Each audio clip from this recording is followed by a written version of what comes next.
ሰላም አለይኩም ወራህመቱላሂ ወበረካቱ። ውድና የተከበራችሁ የፌርዶስ ቻናል ተከታታዮች እንዴት ናችሁ? ሰላም ናችሁ ወይ? ላይክ፣ ሸር፣ ሰብስክራይብ እያደረጋችሁ ግቡ። ሶላአት እያወረዳችሁ ግቡ። መልካም ጁምአ ብያችኋለሁ። ዛሬ ጁምአ ነው። በዱዓ እንረሳሳ። አላህ ሱብሓነሁ ወተዓላ ዱዓችን ይቀበለን፣ በላውን ሁሉ አላህ ያንሳልን። የታመሙትን ደግሞ አላህ አፊያ አላህ ያድርጋቸው። ዱዓ እናደርግ፣ ዱዓ እንደራረግ። ሀባይብ ሀገራችን ሰላም አላህ ያደርግልን። ወጥቶ ከመቅረት አላህ ይጠብቀን። ብዙ እህቶቻችን እየመጡ እየቀሩ ነው ያለ። ሰሞኑን እንግዲህ ደማም ላይ የመጣች ልጅ እየተባለ ካምፓኒ ኤጀንሲ ላይ በኤጀንሲዋ ተቀጥቅጣ አረበኛ አትችይም ተብላ ተቀጥቅጣ እየተገደለሽ ልጅ አለሽ እና እህቷ ሪያድ ናት። እሷ ደግሞ ደማም ናት። በጣም የሚያሳዝን ነው። የ16 ዓመት ልጅ ናት። ከእንደዚህ አይነት ነገሮች አላህ ይጠብቃችሁ። የካምፓኒውን ስም ማወቅ አለባችሁ። ሙቪ ሚዲያ ላይ ቲክቶክ ላይ ለፍጦታል። በዛ ካምፓኒዎች እንዲዘጋ ማድረግ አለብን ማለት ነው። እህቶቻችን እየመጡ መሰቃየት የለባቸውም። አሁን ላይ እኔ አላቅም ብዙ እኛንና ወይስ አረቦቹ ናቸው ጨካኝ የሆኑት አላቅም። እንግዲህ ህግ ያለበት ሀገር ነው። ህግ እንትን ይላል ብዬ ተስፋ አድርጋለሁ። እነሱ ከዛ ቤተሰቦቻችን ይህን ያህል ብር ካልከፈላችሁ እያሉ ያስገድዱ ነበር። ከዚህ ደላላዮች የኢትዮጵያ ደላላይ ከዚህ ደግሞ የኤጀንሲ የሚሰሩት ናቸው። እንግዲህ ቀጣቅጠው የገደሏት እና ተጠንቅቃችሁ ነው። ህጋዊ ሁሉም ህጋዊ ነው ማለት አይደለም። ህጋዊ ሆኖም ደግሞ መከራ ስለሆነ ምረጡ እንትናችሁን ብዙ ጊዜ የሄዳችሁበትን እንደገና ደግሞ ስደት ላይ ያላችሁ ይበቃናል ብላችሁ ከዚህ ያለው መከራ ስራና ስቃይ አይታችሁ በቃን እንግዲህ ሀገራችን እንሰራለን ብላችሁ ከዛ አልሆነ ነገር ሲሆን እንትን የምትሏላችሁና በተቻለ መልኩ ራሳችሁን እንትን በሩ ማለት ነው። መልካም ጁማ ይሁንላችሁ። ላይክ፣ ሼር፣ ሰብስክራይብ አድርጉ። እየተጣሩ ነው እነ መዳም ሱረቱል ካፍ እንቅራ። ሁላችንም ዱዓ እንደራረግ። አላህ ይጠብቃችሁ። ዋናው ጤና ነው። አላህ አፊያችሁን ይስጣችሁ እህቶች። እንደ ጤና ያለ ትልቅ ነገር የለም። ገንዘብ ይመጣል ይሄዳል፣ ታገኛላችሁ፣ ታጣላችሁ። ጤናችሁ ግን አይገዛም፣ በገንዘብ አይገዛም። ብዙ ነገር ነው የሚያሳጣችሁ። ሰው ያሳጣችኋል፣ ገንዘባችሁን ያሳጣችኋል፣ ራሳችሁን ታጡበታላችሁ። እና ራሳችሁን ጠብቁ፣ ውሃ ጠጡ።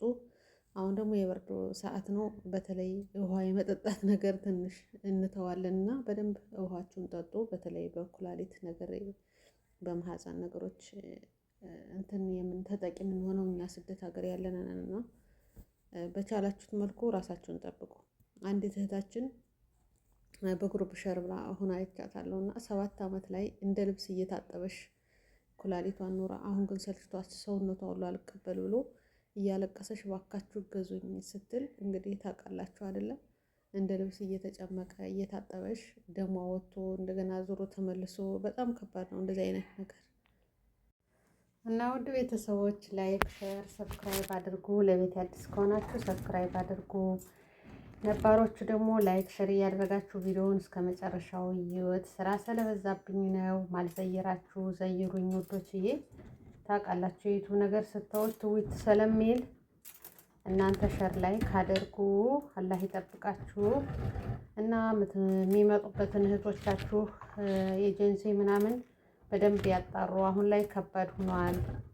አረበኛ አላወቅሽም ተብሎ የሚገደልበት ሰዓት ሆኗል። እኛ ነን ወይስ አረቦቹን የጨከኑ እያልኩ እኔ ሀሳብ ሆነኝ ማለት ነው። እንግዲህ ሰሞኑን አንድ ልጅ ደማም ላይ ተቀጥቅጣ ተገላለሽ እና አላህ ወጥቶ ከመቅረት ይጠብቃችሁ። ሴቶችን ሸር ላይክ እያደረጋችሁ መልካም ጁምአ መልካም ምሽት ይሁንላችሁ። የአስር ዱዓ መቅቡል ነው። ዱዓ አድርጉ።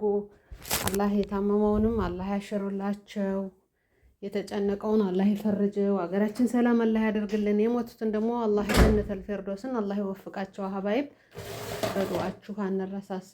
ዱዓ ያስፈልገናል። በስደትም በሀገርም ስቃይ ወስቷል።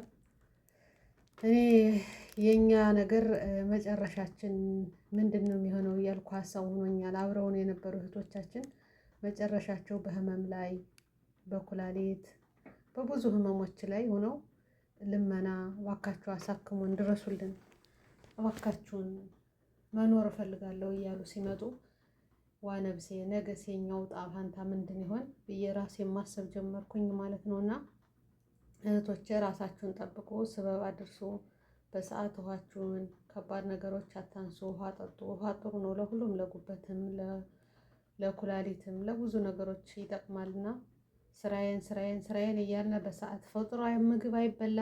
ውሃ እየጠማችሁ ራሱ እኔ ውሃ አይጠማኝም ሙቀትም ቢሆንና ኩላሊቴን ከታመምኩ በኋላ ግን ያው የግድ ውሃ መጠጣት እንዳለብኝ ስነገር ስራዬ ብዬ ያዝኩት። ህመም ሲመጣብን ሳይሆን ያንን ነገር ማድረግ ያለብን ቀደም ብለን ራሳችን መጠበቅ አለብን ስበቡን ለማድረስ እና አላህ ይጠብቃችሁ እህቶች።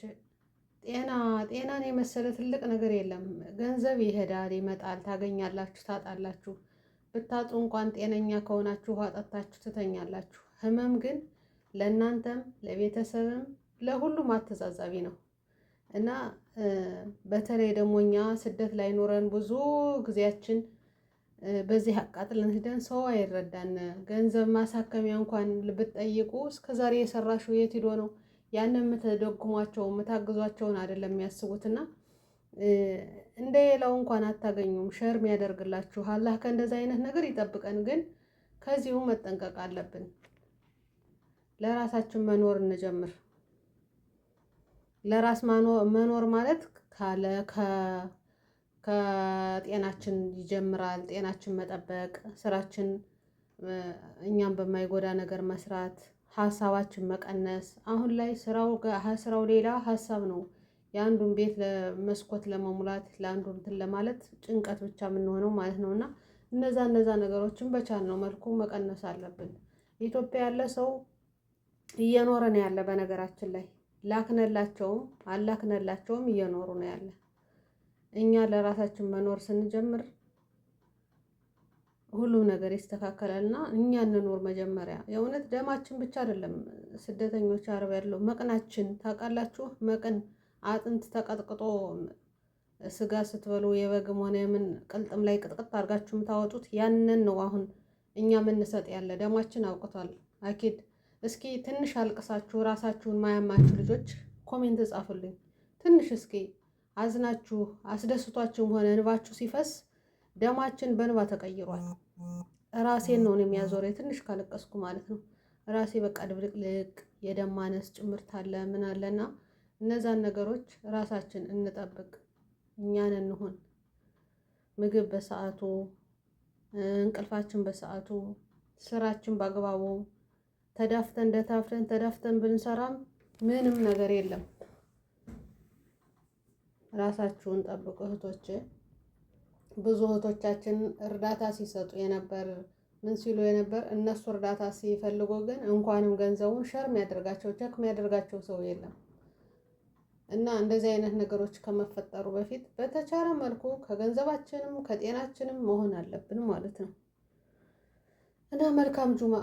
ትንሽ ልቤን ሰብሮኝ ነው 7 ዓመት እንደ ልብስ እየታጠበሽ በማሽን እንኩላሊት እንትን ያላት እንደኛው ስደት የነበረች ልጅ ሰለቸኝ። አሁን ሰውነቷ ራሱ አልቀበለው አለ እንትን የሚታጠብበት እንትን ለማለት እና እሷን ሳይ በቃ ዋ ነፍሴ ነገ የኛይቱስ የት ነው የምንሆነው? የኛስ መጨረሻችን ምን ይሆን? ማን ነው ከስደት ሀገር ሰርቶ ተቀይሮ በሰላም ሀገሩን ገብቶ የሚኖረው? እስኪ ንገሩኝ። አንዳንድ ልጆች ይኖራሉ አላህ አሳክቶላቸው፣ እነሱ ደግሞ የተሳካላቸው ከማንም ለከሌ ለሂቴ ላስተምር ለአንቶኔ ሳይሉ ራሳቸውን ሆነው ስለሰሩ ራሳቸውን ሆነው ስለኖሩ